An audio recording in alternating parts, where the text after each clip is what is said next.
everybody, it's Mike here back with another gig recap. This one happened a few weeks ago, but I got sick for like a week and I felt like I really wanted to get all the details down, so I took my time writing this out so that I covered everything. It was kind of a strange gig. It was going to be opening for a AC/DC tribute band called Back in Black. And my band, the Heart Tribute Band, was excited because they had actually played with this band before 2 times, but that was back when I had taken a break from the group, and so it was my first time seeing them, so I was psyched about it. The only thing is that it was on a Wednesday. And, you know, typically we play on weekends, and that's when most people can make it out to shows. So I didn't know what to expect playing a tribute show in the middle of the week on what they call Hump Day. I always like that name. Well, it was taking place at a venue, a pretty well-known venue around here. It's in a suburb, actually. The suburb's called Otsego here in Minnesota. And I thought, wouldn't it be funny if I did a gig recap and it got more than 24,000 views? Because that's about how many people are actually in the city of Otsego. Well, this summer has been pretty crazy for the tribute band that I'm in because we played all outdoor gigs. And if you know me, you know that I despise playing outside. I don't know why. I do know why. I shouldn't say that. I love the comfort of air conditioning. Even though Minnesota's cold most of the year, when summer hits, it can get really hot and really muggy. And there are all these elements that I hate when I'm playing shows, like mosquitoes, humidity, thunderstorms. All this stuff can happen during an outdoor show. One time a band that I was in played an outdoor show and it was so hot and muggy, and at night all these mosquitoes came out, and I just remember the feeling of trying to keep it together playing guitar while mosquitoes are biting my back and I can't even stop to scratch it, you know? So that was miserable. So I was happy that we were going to be playing a nice climate controlled gig. You know, when I heard of Rockwoods, I've never been there before, but I hear about all these bands playing there, these bigger bands like Hairball played there, you know, recently as well. And I thought, okay, they must have a really cool indoor stage with awesome lights, maybe a fog machine, and it's just going to be so cool to finally be in a controlled situation. They made it clear that we had to be at soundcheck at 4 o'clock sharp. No later, which I thought was kind of strange because it's on a Wednesday, on a weekday. And I thought, what do bands do if they work day jobs? You know, luckily for my Heart Tribute Band, 2 of the members are from out of town, so they were on vacation. Our keyboardist is retired. Our bass player kind of works odd jobs, and I'm a YouTuber. So we could all make it at 4 o'clock. So when I got to the show, I started to ask my band more about this tribute band, Back in Black. And my singer told me that they actually have a Netflix documentary out called My Stupid Tribute Band. So I thought, that's pretty cool. So these guys must be really legit. They're from Texas. They're touring. They're on Netflix. There was a couple requirements, though, for us to open up the show because they're on a tour where they don't really bring a lot of gear. So we had to supply the drum set and the back line, which means the amps. So I had to actually bring 2 of my Marshall cabinets for them to use. Otherwise, we wouldn't have been able to really pull the show off. That happened to a different band I was in a long time ago. We got to open for Marcy Playground, but it was the same type of thing where they had a whole list of amps that they needed. I had to bring my Fender Reverb Deluxe for them to use. But the trade-off is you get to play a really cool show and you get to say the guys in Marcy Playground played my amps. I thought that was pretty cool. Do you guys remember them? Sex and Candy? I smell sex and candy. One thing I was worried about is I never had to transport 2 full-size cabinets in my truck. So I packed them in, and I swear to God, once I got both cabinets in the back, I couldn't fit, if I wanted to, a piece of paper between them. That's how tightly it fit. So I thought, this is just meant to be, I guess. I got everything into my truck. I started heading towards Rockwoods, which is about a half hour away from my studio. And what's crazy is it started to get hotter and hotter outside. And I kept thinking, oh, I'm so glad we're inside, you know. And right about then, I got a text from my singer that said, hey, by the way, you might want to bring a lawn chair. And my heart just dropped. I'm like, oh no, that can only mean one thing. And I texted back, does that mean this is an outdoor show? And she's like, yep. I was like, damn it. So I pull up to Rockwoods and I get there on time, and I'm a little agitated, but at the same time, I'm like, you know what? I got to get over this. This is just what life is like when you're in a band. You're going to play outdoors during the summer, you know? So I was just going to grin and bear it, I guess. And I show up and I see the back of this gigantic trailer. So it's one of those trailers that opens up on one side and it's a stage. And I pull around and I notice that it's all completely black. And I thought about the time we opened for Foghat and the Guess Who. and we played a huge black stage as well on a hot day, and the heat from the sun just radiates from the black stage and just makes everything cook. By the way, at that Foghat show, it was so hot that our singer's guitar just melted. It just stopped working. And then her makeup was melting into her eyes. It was just such a bad time for her, but that's kind of what I was picturing this show was going to be like. I started carrying my half stacks from the back of my truck and rolling them. I love having wheels on my amps. It's a lifesaver. Rolling them up to the stage. And when I got there, I noticed there was no sound tech. And I asked my singer, I'm like, where is he? She's like, well, he got here, realized he forgot something, and had to go all the way back home. Now, keep in mind, this is Wednesday, and it's during rush hour. So I was completely bummed out. I was just like, oh man. I was like, he's not going to be back for like another hour or an hour and a half because this traffic is insane right now. That means I had time. I could have went home and actually got all that stuff that I needed for an outdoor gig. But it was too late. I was there and I was not going to sit in traffic. So we just had to roll with it. It ended up being a good thing though, because we got to just take our time. There was no pressure to set up really fast. So I got the amps on stage, and the whole time my friend Lenny was there, who was actually the guy who took over my spot when I quote unquote retired. And so he and I talked quite a bit during the setup, and he was showing me, you know, clips from his band called A Rising Force. And it sounded really killer what he was showing me.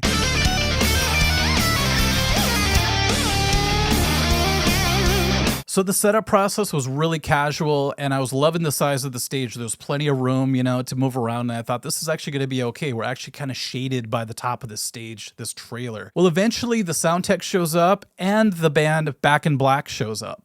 And suddenly the stage was filled with all these strange people that I've never met before.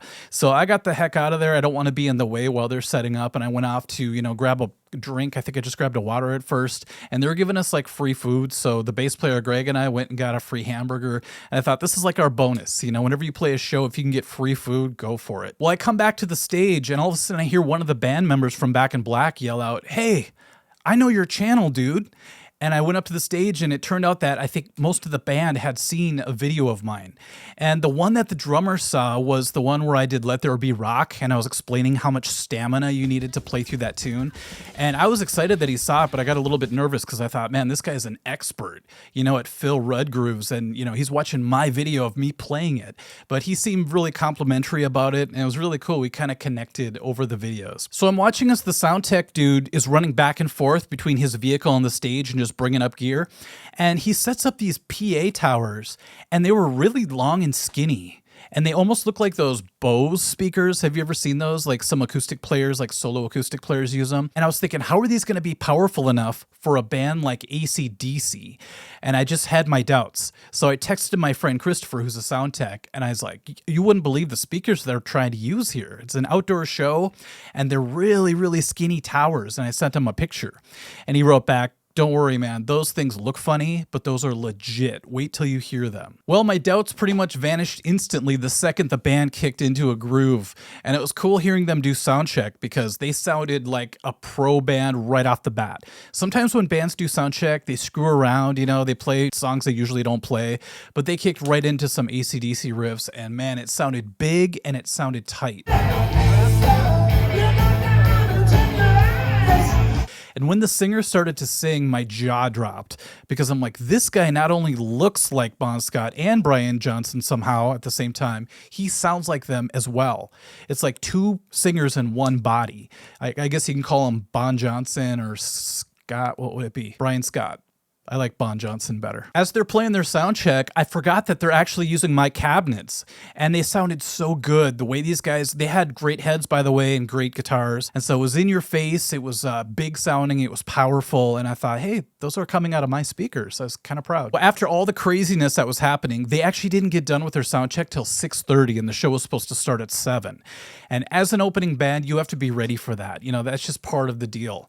So we had to rush our stuff up there and be all checked and ready within a half hour because the crowd is already filing in and they're sitting down. It's always weird to do sound check while the audience is watching, but you know, you play enough of these shows, you realize how it goes. That rhymes. The sound tech was really professional, even though he seemed a little angry. It's like the kind of guy you don't want to mess with. So, you know, I wasn't getting in his way. I was trying to do everything by the book. So he got us up and running really fast, and he was using an iPad. So it was one of those interesting modern setups where there's no soundboard anywhere for him to station himself. It was just, hey, I have an an iPad. I'm going to run around the whole time. As we're getting ready to play, a few people came up to the stage and was talking to my singer, and I overheard them saying, "Who's this new guy?" And I had to remember that even though I'm a founding member of Heartless, that I was the new guy to a lot of these people because I had semi-retired the 2 times these bands had played together. So they were used to Lenny being the lead guitar player, and all of a sudden there's this weird looking half Asian guy over there. So I knew I had to prove myself, even though I had been in the band for 8 years. It was a little bit tense because, you know, the audience was sitting there, everybody was waiting, and Lenny was standing on the side of the stage, you know, the former guitar player. So that's always a little bit of pressure. You know, you don't want to suck when the former guitar player is watching you play. And then our drummer, for some reason, he just called an audible at the last second. He's like, you know what? I don't want to do Cook with Fire. Let's do Even It Up by Heart. And I thought that's cool because we've been a band so long, calling an audible is not the biggest deal, you know? And plus, more people know Even It Up than Cook with Fire anyway, so I thought that was a good move no matter what. So we kick into Even It Up, and I love that intro because it starts off with the guitars, then the whole band kicks in. But as soon as the rest of the band kicked in, all I could hear was the keyboards. For some reason, the sound tech just blasted the keyboards in my monitor, and it was so loud, I literally had to take my foot and swipe the monitor to the side, so I didn't hear anything. I had no monitors, and that was better than just getting the keyboards blasting at me the whole time. And I didn't want to bother the sound tech, because first of all, he's running around with his iPad, and second of all, he's trying to dial in the main sound out front, so I didn't want to bother him just to adjust it for me, so I actually just lived with it the entire set. We were only playing 12 songs anyway. The 12 songs flew by, but there were a couple memorable parts that stuck with me. First of all, the keyboard thing, that was crazy. The second thing was we kicked into Who Will You Run To, and somebody hit the wrong note, and that's just the worst way to start that tune because it's just one big hit, one big A hit. And I'll have to watch the tape to see who it was, but that was a clunker. The crowd seemed to enjoy it, even though they were just warming up, you know, that's why we're the warm-up band. We're trying to warm up the crowd, even though it was hot out. They were pretty hot physically. But, you know, a few people were dancing, which is great. Everybody else were on lawn chairs kind of looking up at us. And it's really funny because in the middle of one song, this lady came right up to me and she kept saying something. I wasn't really sure what she was saying, so I had to read her lips. And I realized she was saying, "Can I have a pick?" At least I think that's what she was saying. And I kind of pulled a John 5. I was able to play the riff with just one hand. I reached up and gave her one of my guitar picks, and so I felt like a rock star for a second. Well, like most shows, Barracuda was our biggest hit. People responded to that one the best.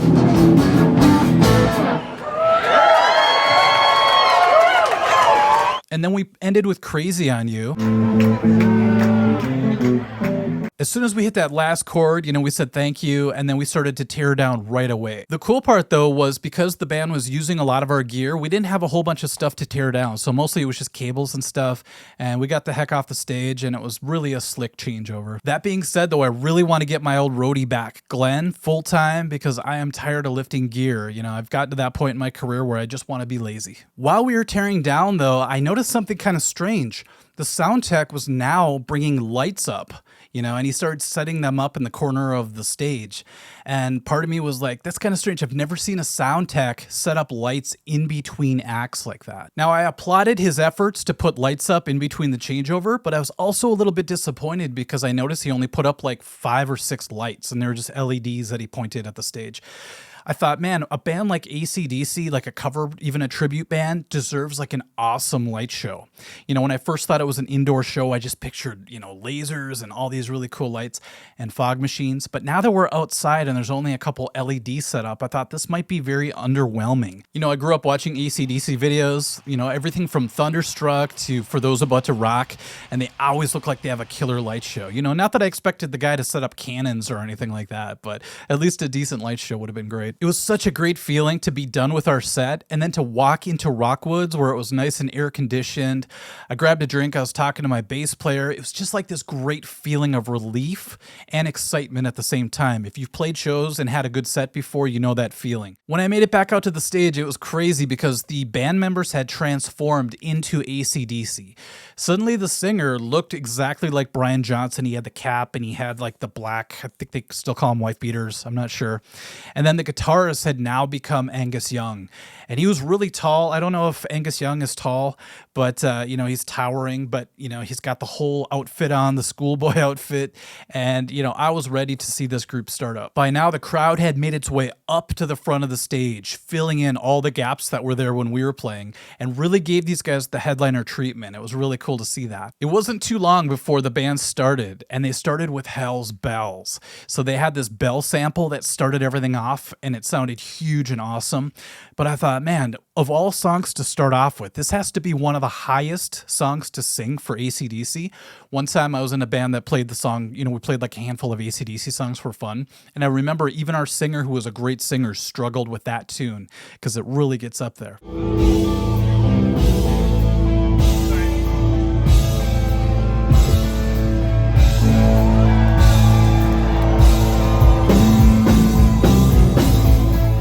During their show, I mainly hung out with my bass player, Greg, and we would stand in one spot for a while, then we'd move to the middle, then to the left side, then all the way up to the front of the stage, and we really wanted to hear the band from all angles, because sometimes you find the perfect spot to stand. Even though I heard them in soundcheck, they were even better when they started to perform, and their first 3 tunes just blew me away, you know what I mean? That's all it took for me to really get won over. I was like, these guys are super legit. I couldn't wait to see what else they were going to play, because I did not cheat and look at their set list. I wanted to be surprised by what they were going to play. The vocalist was really impressing me, just the way he went from Brian Johnson to Bon Scott era seamlessly. So it was this really cool way of emoting the characteristics of each singer. Of course, they played all the classics, pretty much everything you'd ever want to hear with some, twists thrown in. And they even played Let There Be Rock. And I was just freaking out because I was thinking, this is the video that I made, and now I'm watching this guy play it. And the funniest part is later on, I actually took a look at their set list, and I noticed it wasn't on their list. So part of me, the ego side of me, wants to believe that they played it because I was there and I made a video about that song, but that might just be the story I tell myself. Get over yourself, grow up. I ponied up the dough and bought one of these t-shirts. They had black ones, but she said that those were the girl ones for some reason. So I bought this one and I immediately threw it into my Jeep. I'm like, I'm not going to lose this shirt. I know I wanted to wear it for this gig recap, and my track record at gigs is I always seem to lose the t-shirts I buy. As I was going out to my Jeep, I had a drink in my hand and the t-shirt, and I got stopped by the security guard. And he was this big, tough looking, he kind of looked like Brock Lesnar a little bit. And, I can always tell the type because of training Brazilian Jiu-Jitsu for 15 years. I've run into a lot of people in police, and enforcement of all kinds, and military. And so it's kind of funny because after a while I talked to him and I'm like, hey man, are you ex-military? And he's like, yep. And I was like, you're doing a great job, man, because there's no way I could have ever snuck by you. And he was keeping a close eye on that border, from the parking lot to the stage area. And I thought, man, we could use people like you in like the Secret Service. And he just laughed. And as he walked away, I just do this with my friends sometimes. I just inadvertently slapped him on the shoulder, like, hey, good to meet you, And he just kind of turned around and smiled and kept walking. I thought, man, if this guy was a hard ass, he could have easily just like put me in a wrist lock or something. He felt like solid marble when I hit him, by the way. But yeah, that was an interesting moment. The band played as the sun came down and the lights, the LED lights were kind of weak, but they were doing the job at least. You could at least see the band, which is good. But they ended with Thunderstruck and For Those About to Rock, complete with the samples of the explosions. And I thought that was a real pro way to go out. And the crowd was all smiling. Everybody was having a great time. And such a high-level band. It was great to see that. Well, when the band got done, after everything started getting torn down and everything, I started talking to the singer and the guitar player quite a bit. And it was really cool to hear their backstory, hear a little bit about their origins. And then, he actually gave me a copy of their documentary, which he handed me on DVD, and I'm excited to watch that. But the deeper we got into conversation, the more interesting it got. The singer started to tell me about the time he actually tried out for the actual band AC/DC. And he said he went out there, he actually worked with the band, and he did his thing, and everybody was impressed. But they ended up going with Axl Rose. And, if you guys remember, Axl was in the band for a while. And I thought, you know what? I think they messed up. Who am I to say? But this guy was like the embodiment of both Bon Scott and Brian Johnson. And I love Axl Rose and everything, but it's not like AC/DC needs a big name to be the front person of their band. They're already huge. So I feel like if they would have went with Darren, the vocalist for Back in Black, I think it would have done the music justice in a more traditional way than making it more of like a freak show with Axl there. Obviously, that's awesome, and I would have paid to see that. Just in keeping it real with the music, I think Darren would have been a great choice. So I said bye to Darren and Mike, the guitar player, and eventually I was in my Jeep and I was like, okay, the show went great. I met some awesome people, and I started to pull away, and I noticed that sound tech was still working. That's the thing about being, on the production side of things. Well, after the band is gone, the production, team is still there tearing things down, packing everything back up into the trailer. And I felt kind of bad because this guy was doing it all by himself. But I had been talking to Darren and Mike for so long that he got most of the job done. So as I pulled away, I just opened my window and I'm like, hey man, you need any help? And, he's like an older guy who's a little bit jaded and he doesn't mince words. He just kind of turns around and goes, no, it's too late for that now. And so I'm like, oh, damn. If it's any consolation, that night I ended up going to Perkins by myself and just having an after gig dinner. And I paid for it because I had heartburn that entire night. So maybe that's my karma coming back to me. So if you want your mind blown by one of the best AC/DC tributes out there, the best that I've ever seen in person, check out Back in Black. Check out their documentary, My Stupid Tribute Band.